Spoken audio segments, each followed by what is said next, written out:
Hello, dear friends. Welcome. Welcome to Kardec Radio. This is the Prayer for Peace program, Sunday evening, 6 p.m. My name's Teresa Castro, and I'm the host for the Sunday p.m. prayer. Thank you so much for joining. Nice to see you all here. And I'm hoping everyone is enjoying the holidays if you so celebrate.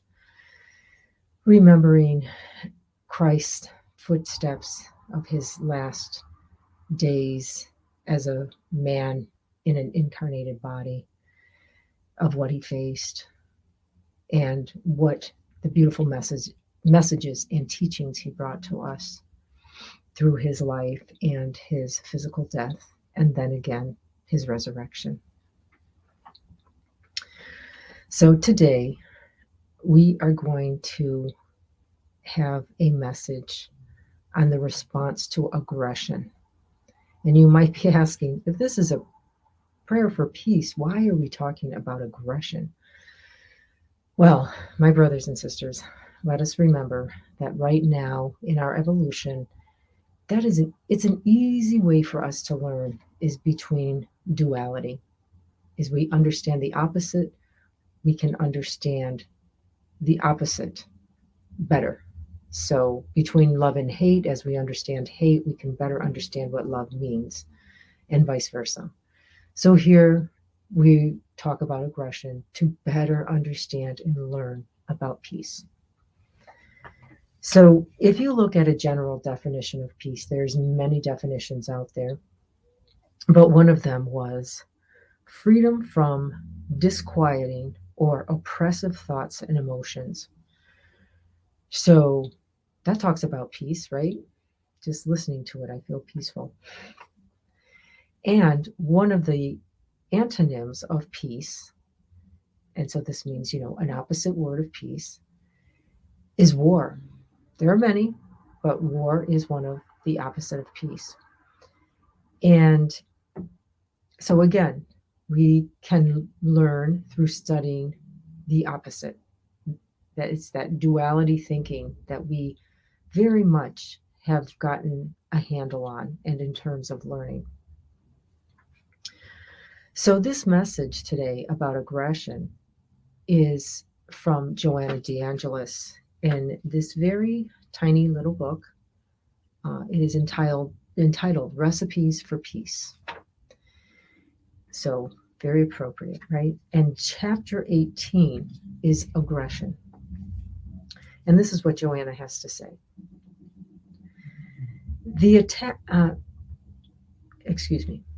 When someone attacks another in a frenzied fashion, the attacker is already unbalanced. Efforts to placate the attacker by spoken words are found to be useless.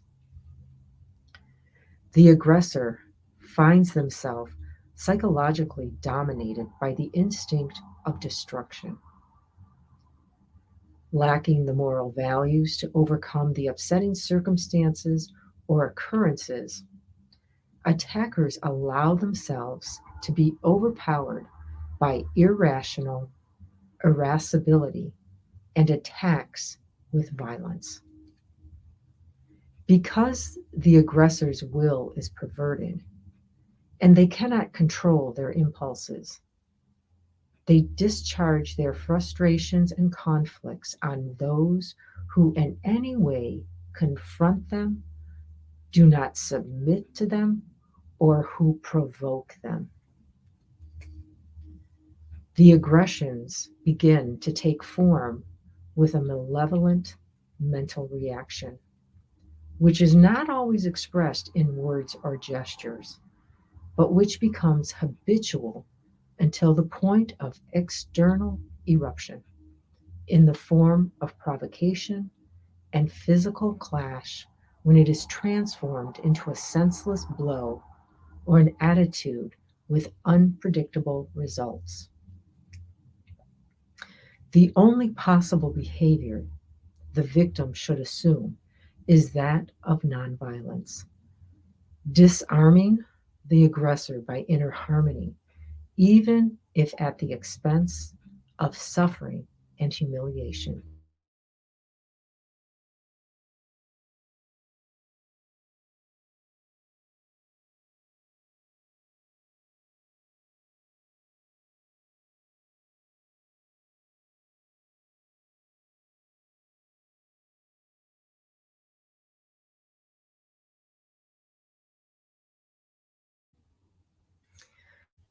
Sorry about that, friends. I think my internet is not so great.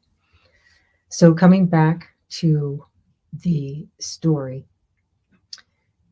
the message about aggression, JoAnna tells us that the attacker, when they are attacking someone in a frenzied fashion, she says they're already unbalanced. So forget about cause and effect.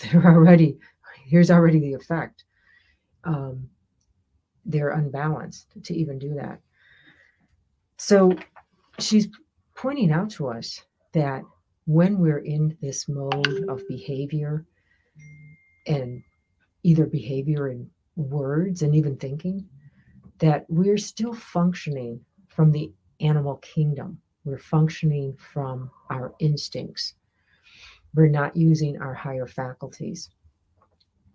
And we all know that, this was part of the reason for Jesus' coming, to bring us the teachings and the concept of love, to help push us out of this animal kingdom and help us to develop more fully as a human. So, and we know one of these ways to best utilize or even connect or become conscious, connect, and to use is by self-examination, knowing ourselves. Because when we do that, we learn how to best use our reasoning and our discernment to be most effective. When we can better understand who we are and we practice using our reasoning. Otherwise, we are left to the mercy of our emotions, that they run the show and tell us what to do. Okay, kind of walking us around like a dog on a leash. So she's talking here about emotional management as being able to quiet those emotions, to reason and discern. It's not to say that our emotions are bad or worthless. No, they're there for a reason.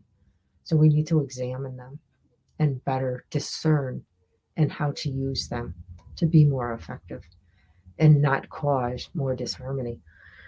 So, she says, to paraphrase her, that we need to start asking ourselves, what kind of effect is whatever I'm about to say or do, what kind of an effect is that going to have? And when we do that, right, so we get to the cause of where is our heart coming from? Am I intending to hurt? Because if I am, then yeah, it's going to do just that. But then we know we aren't aligned with God. We aren't aligned with the natural laws. And we know the effect of that, the bigger picture. So, and us in Spiritism, we know it's not only limited to our actions and words, but our thoughts. And that's where it begins.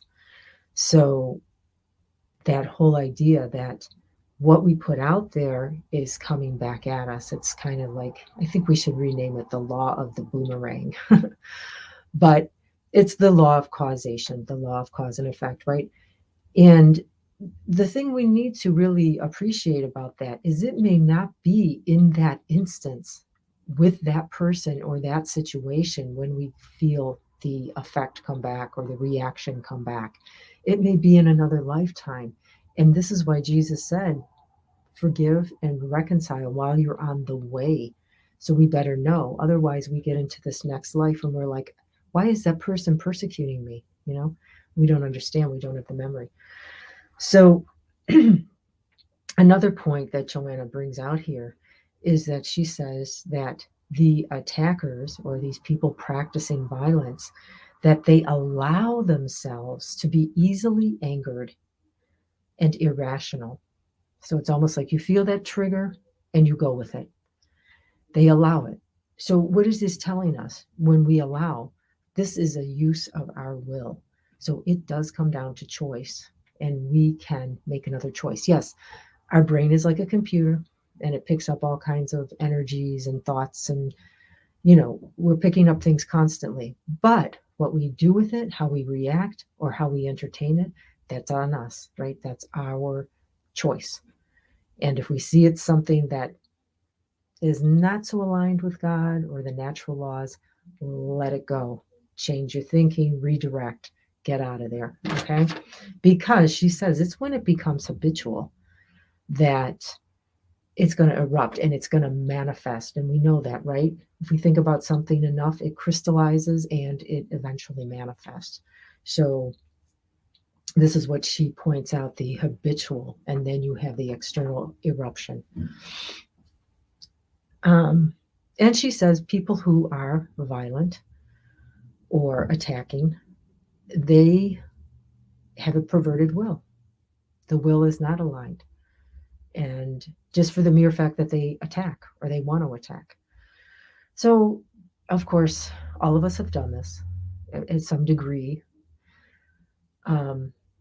But this is why, if we practice self-examination and we are willing to, follow the teachings of Jesus of watch and pray, we can learn about ourselves and we can correct and we can make a different choice.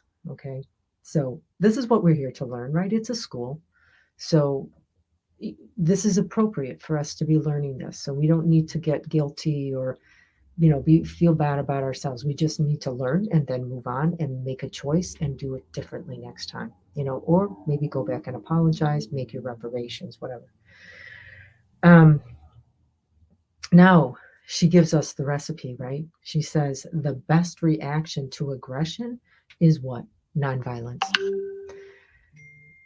Nonviolence. Because if you try to talk to them and reason with them, it's no use. She already told us right from the beginning. She said it's no use. So she says the practice of nonviolence and inner harmony. Because she says when you do this, you disarm the aggressor. Because then there's nothing, it takes two to have a battle, a sword fight. And if nobody's waving the sword back, you've put the fire out on your end anyway. It's not going to change the way they are. It may not change the situation, because she says, even in the face of suffering and humiliation, that this is the way. And we see Jesus showed us that, right? As he was persecuted and discarnated, on his body died on the cross. And he was really, he was persecuted, yeah, really humiliated. And he never tried to reason with Herod or Pontius Pilate. They asked him questions and he answered, as he could, because he knew they didn't understand. And like he said on the cross, forgive them, for they don't know what they're doing. And that was really the truth. So, and JoAnna mentions this in the last paragraph. She says, when punched in the midst of his arbitrary trial by a perverse legionnaire, Jesus inquired with dignity, if I spoke badly, point out my mistake. But if I spoke correctly, why do you beat me? Disarming the coward, who never was to forget that look of penetrating and transparent goodness of the man who, defeated, remains for all times as the real victor. So JoAnna tells us,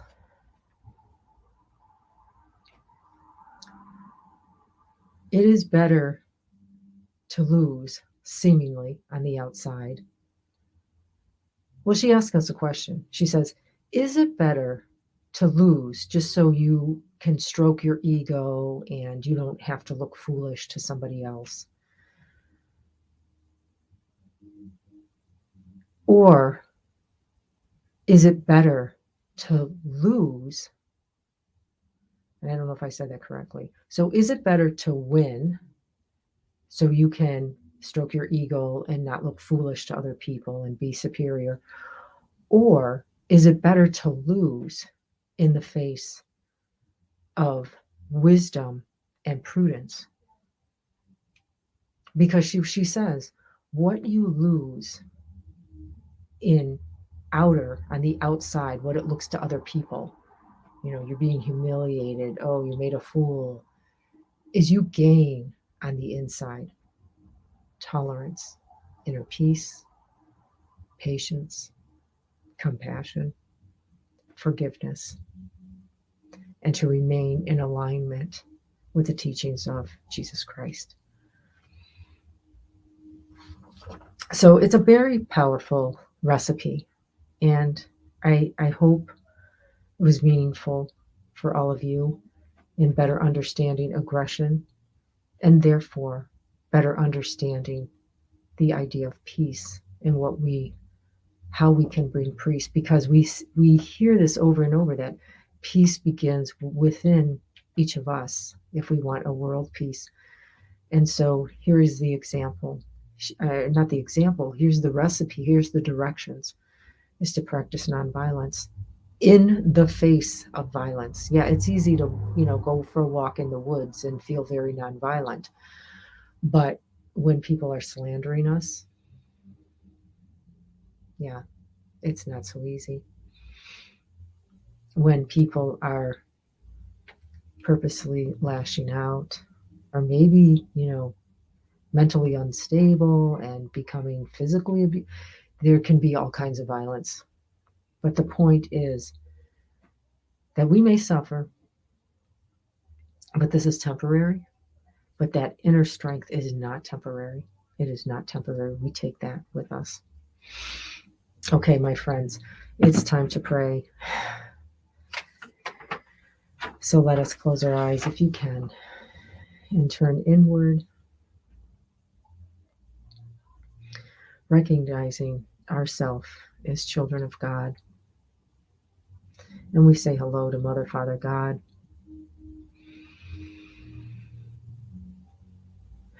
And recognizing our gratitude for the opportunity to be incarnated on earth at this time. Although we may be so undeserving, we are grateful for the opportunity.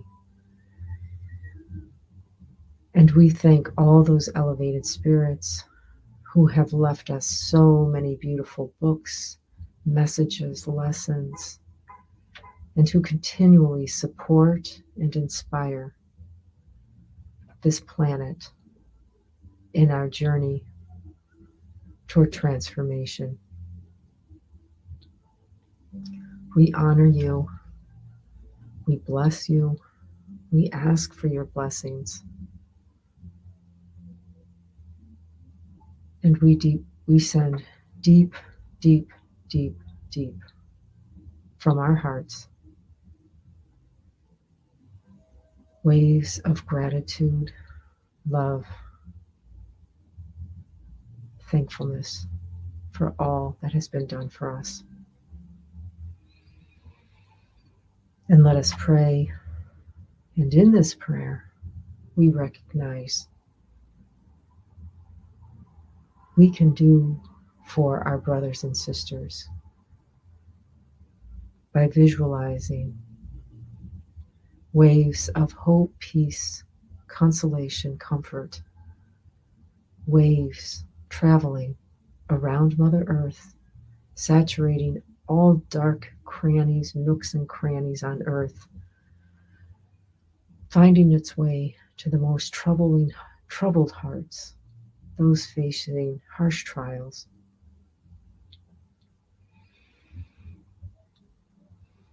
Deep-seated fears, anxieties, depression, a lack of hope, and maybe even wanting to quit their life. May these prayers be received. May they be helped according to the designs of our eternal Creator. We thank you for this opportunity, the love that infinitely shines down on us. Let us increase our receptivity so we may better recognize and embrace these energies. Let us listen. Let us discern. And most of all, let us practice our will in direct alignment with the natural laws and the teachings of Jesus Christ. We thank you. We love you. Blessed be. And with your permission, we close this prayer session, and so be it. Okay, my friends, enjoy the rest of your day. I hope you experience moments of peace and recognize peace. And sometimes we recognize peace as we recognize aggression and violence. We can understand the opposite much more intensely.